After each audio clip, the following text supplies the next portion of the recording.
Good morning students. देखिएगा, हमारा जो लास्ट टॉपिक था, अगर हम उसके बारे में बात करें तो हमने गाउस के नियम के अनुप्रयोग पढ़े थे, जिसके अंदर हमने एक अनंत लंबाई के चालक तार द्वारा विद्युत क्षेत्र की गणना की थी। इसके अलावा जो नेक्स्ट टॉपिक था हमारा, वो एक अचालक परत के द्वारा विद्युत क्षेत्र की गणना हमने ज्ञात की थी। तीसरा, हमने चालक परत के द्वारा विद्युत क्षेत्र की गणना की थी। इसके बाद हमने अचालक गोले के द्वारा, गोलीय कोष के द्वारा तथा चालक गोलीय कोष के द्वारा विद्युत क्षेत्र की परिकल्पना की थी और उन सभी के लिए हमने फॉर्मूले यानी सूत्र स्थापित किए थे। अब देखिएगा, वहाँ तक जो टॉपिक हमने पढ़े थे उसके अंदर गाउस के नियम के अनुप्रयोग खत्म हो चुके हैं। ठीक है, आज हम बात करेंगे गाउस के नियम के अंदर दाब के बारे में, ऊर्जा के बारे में। ठीक है, और कोशिश ये रहेगी कि आपका सेकंड चैप्टर आज फिनिश करने की कोशिश करेंगे। क्लियर बच्चों? तो आज के लिए हम स्टार्ट करते हैं नेक्स्ट टॉपिक, जो 2018 में एग्जाम में पूछा गया है। क्या है उसके बारे में हम बातें करते हैं। आपसे क्या कह रहा है कि जो टॉपिक है उसके बारे में बात करें, आवेशित चालक की सतह पर बल तथा विद्युत क्षेत्र पर दाब। यानी एक तो आवेशित जो चालक है उसकी सतह पर जो बल लग रहा है उसके बारे में हम बात करेंगे। उसके साथ साथ जो विद्युत क्षेत्र के द्वारा जो दाब लगाया जा रहा है उसके बारे में हम बात करेंगे। ठीक है, तो देखिएगा, हम डायग्राम से देखते हैं। मान लेते हैं कि कोई भी एक ही गोलीय कोष है, ठीक है, जिसका अल्पांश यानी अल्प लंबाई का क्षेत्रफल कितना है, हमने dA मान लिया। ठीक है, अब देखिएगा, इसके अंदर पॉइंट P है, ये कोई पॉइंट P2 है और ये बाहर कोई पॉइंट P1 है। ठीक है, तो P2 के ऊपर जो इलेक्ट्रिक फील्ड है वो बच्चों E2 से डिनोट किया गया है और E2 से, और P1 के ऊपर भी हम इलेक्ट्रिक फील्ड है उसको E1 और E2 से डिनोट किया गया है। ठीक है ना? अब देखिएगा, इसकी जो लैंग्वेज लिखी हुई है उसको देखिएगा। माना एक चालक जिसके कुल आवेश उसकी सतह पर एक समान रूप से वितरित है। ठीक है ना? एक चालक है जिसका कुल आवेश उसकी एक सतह पर एक समान रूप से वितरित है। चालक के निकट बिंदु पर बाहर की ओर स्थित P1, ये जो बिंदु P1 है ये चालक से यानी उस गोले से बाहर की ओर स्थित है। विद्युत क्षेत्र की तीव्रता कितनी हो जाएगी? Electric field at P1 rho upon epsilon not. किसके द्वारा? गाउस के नियम के द्वारा। भाई गाउस का नियम क्या कहता है कि किसी भी बिंदु पर जो कुल विद्युत क्षेत्र है या कुल फ्लक्स है, ठीक है ना, उसके बारे में अगर हम बात करें तो वो कितना हो जाएगा? Rho upon epsilon not. ये क्लियर हो गया यहाँ तक? और अंदर की ओर आपको पता है अंदर की ओर कितना हो जाएगा? P2 के ऊपर विद्युत क्षेत्र 0। क्यों? क्योंकि विद्युत क्षेत्र किसी भी चालक के अंदर कितना होता है? 0 होता है। ठीक है, अब हम क्या करते हैं, इस चालक के ऊपर एक अल्पांश AB जिसका क्षेत्रफल हम कितना मान लेते हैं? D1 मान लेते हैं, और उसके द्वारा जो आवेश है वो कितना है? DQ है। तो हमें विद्युत क्षेत्र E1 की गणना करते हैं और जो बचा हुआ भाग है ACB, उसके द्वारा विद्युत क्षेत्र की तीव्रता हम मान लेते हैं कितनी है? E1 है। क्लियर बच्चों? वापस से हम देखिएगा, अगर डायग्राम पे आते हैं, अगर हम डायग्राम पर आते हैं तो देखिएगा मैं डायग्राम से समझा रहा हूँ आपको कि ये जो गोलीय कोश दे रखा है पूरा, ठीक है, जिसके अंदर क्या है कि कुछ भाग जो अल्प लंबाई का है उसको तो यहाँ पे DA1 माना गया है, और जो शेष भाग है, जो शेष भाग है यहाँ से लेके और यहाँ तक का जो ये आउटर का, जिसको क्या किस नाम से बोला गया है, ब्लैक कलर से जो मैंने लिखा हुआ है AC और B, इसके लिए मान लेते हैं कि विद्युत क्षेत्र कितना है, E2 है। समझ गए? E1 किसके लिए है, स्मॉल एरिया D1 के लिए, DA1 के लिए, और E2 क्या है, जो रिमेनिंग एरिया है, जो शेष क्षेत्रफल है उसके लिए है। ठीक है बच्चों, अब देखिएगा अगर हम बिंदु P पर विद्युत क्षेत्र की दिशा ज्ञात करें तो इस प्लस वाले की वजह से विद्युत क्षेत्र की दिशा किधर होगी, इस दिशा में, और इस सेकंड वाले भाग की तरफ से भी विद्युत क्षेत्र की दिशा किधर होगी, इस दिशा में। यहाँ तक क्लियर?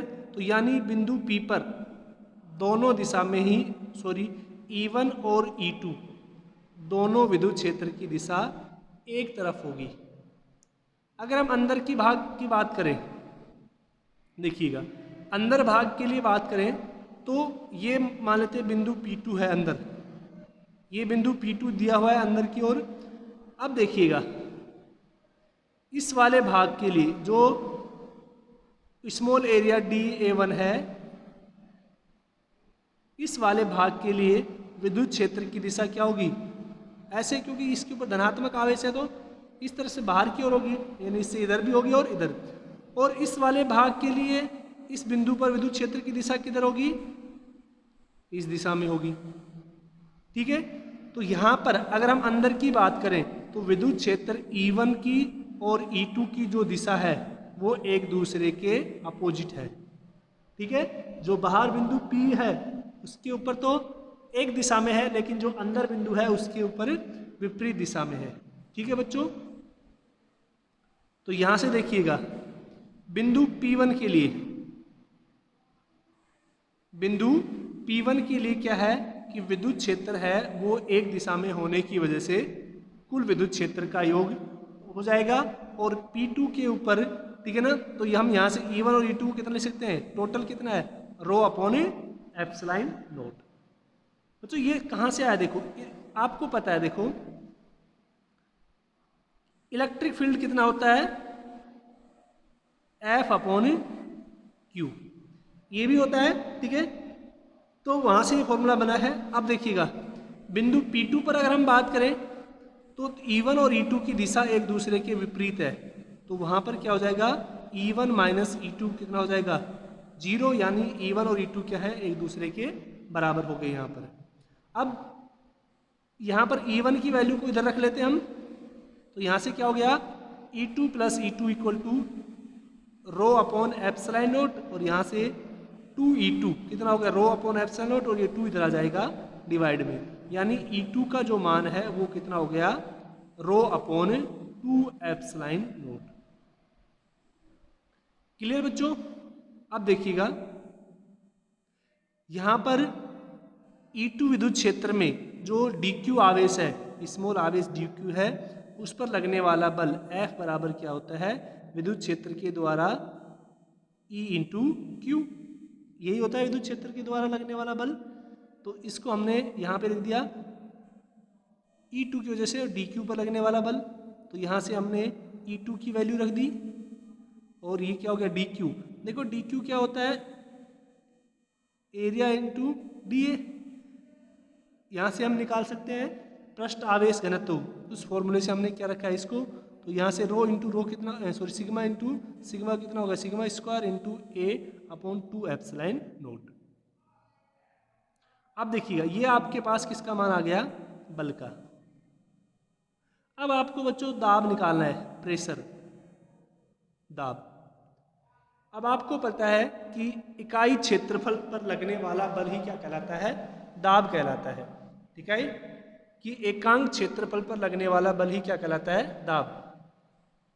तो यहां से देखिएगा P कितना हो गया, DA/E, rho square upon 2 epsilon naught, ठीक है ना।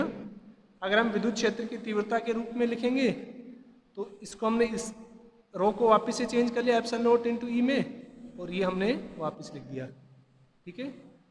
तो दाब कितना हो गया, half epsilon not into E square. ये किसके लिए फॉर्मूला हो गया, दाब के लिए। क्लियर।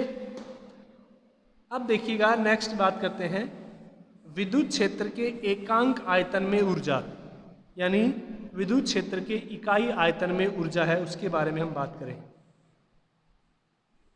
तो देखिएगा आवेशित चालक पृष्ठ से विद्युत क्षेत्र से बाहर की ओर लंबवत होता है, ठीक है। ये आपको पता है कि किसी भी पृष्ठ के लिए अगर उसके ऊपर प्लस आवेश है तो विद्युत बल रेखाएं उससे बाहर की ओर होती हैं, अगर माइनस का आवेश है तो विद्युत बल रेखाओं की दिशा क्या होगी, अंदर की ओर होगी।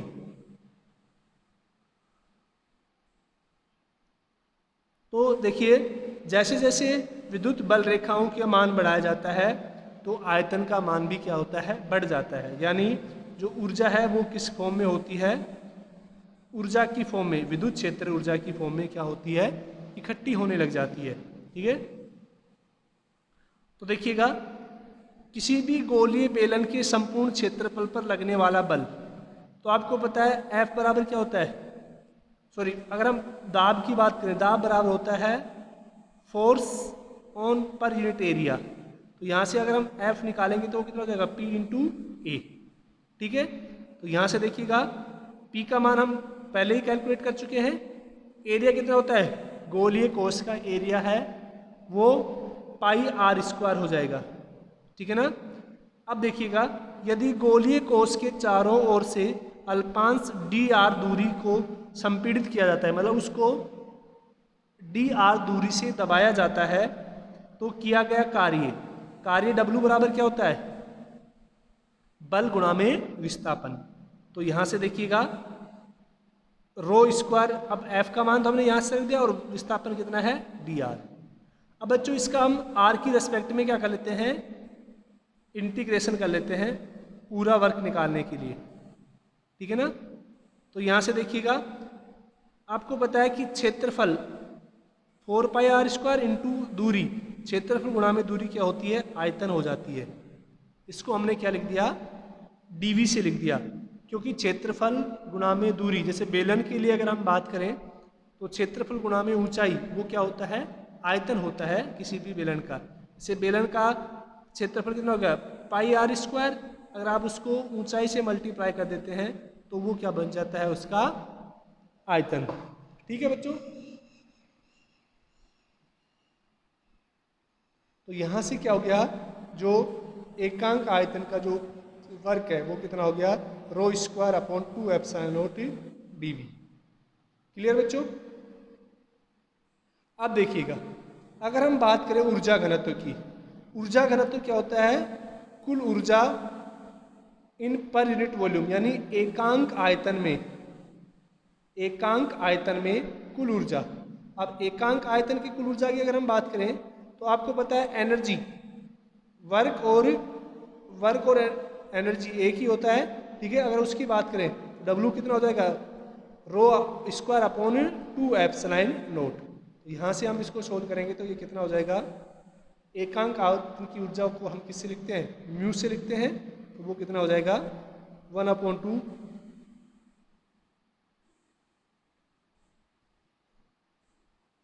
Epsilon not F square.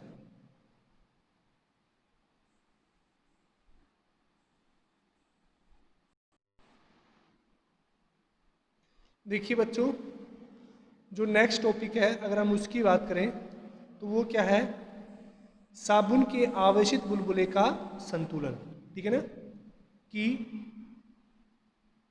किसी भी जो साबुन का बुलबुला होता है आवेशित, उसके ऊपर कैसे संतुलन अवस्था होती है। संतुलन अवस्था का मीन्स क्या है यहाँ पर, कि जो आंतरिक पृष्ठ का दाब है और जो बाह्य पृष्ठ का दाब है अगर वो बराबर होता है तो वो क्या होता है, उसका संतुलन होता है।